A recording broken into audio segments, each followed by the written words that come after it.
Oceanhorn, Monster of Uncharted Seas, originally launched on iOS on November 14, 2013. It later got ported to the PC in 2015, and earlier this year in May on the Mac. This version marks Oceanhorn's debut on consoles.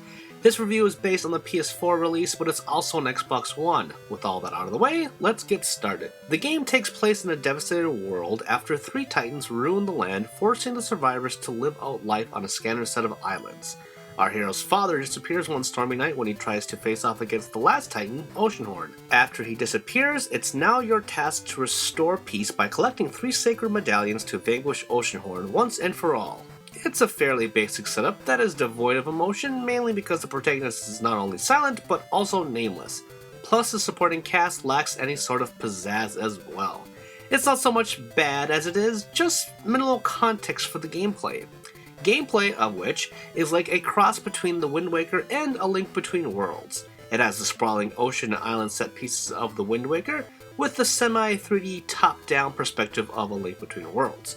Our hero was armed with a shield, which can block and deflect attacks, and a sword that, well, cuts stuff. There's a stamina gauge that depletes after blocking, swimming long distances, using sword techniques, and dashing, just to name a few things.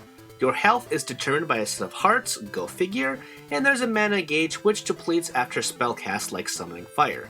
Then of course there are the sub-weapons like the bombs and bow that have a set amount one can hold until upgraded through leveling. Experience can be gathered by defeating foes, but it's mostly earned through an in-game achievement system set up by the Adventure Guild. Each island and dungeon has a set of tasks to abide by, and completing them will net a nice boon of experience. Leveling up pretty much affects one thing per increase. Some examples include increasing the aforementioned amount of items you can hold, giving you a gun for your ship, and how much mana spells consume.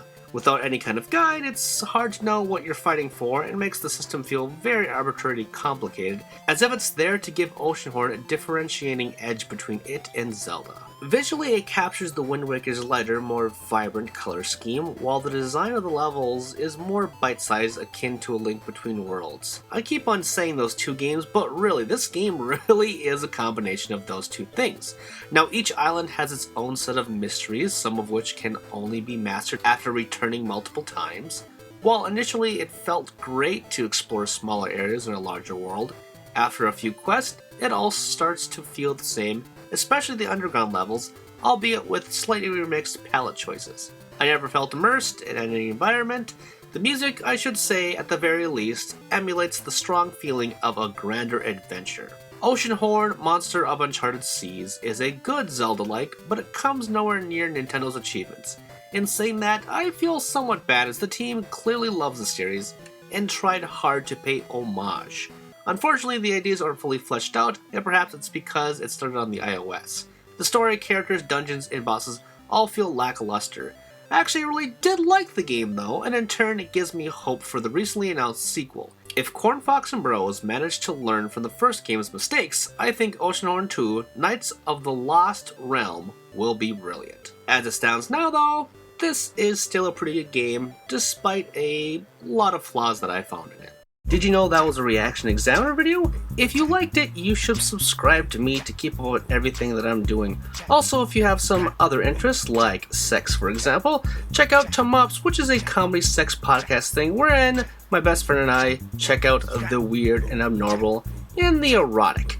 And of course, you should support me on Patreon because, hey, I want to make the channel better and I want your help to do so. Plus, if you want to check out my writing, check out Game Jerk, where I have archives and new stuff for all projects, okay? You can find all the stuff and more in the description with the links below. Thanks for watching, and I will see you all next time.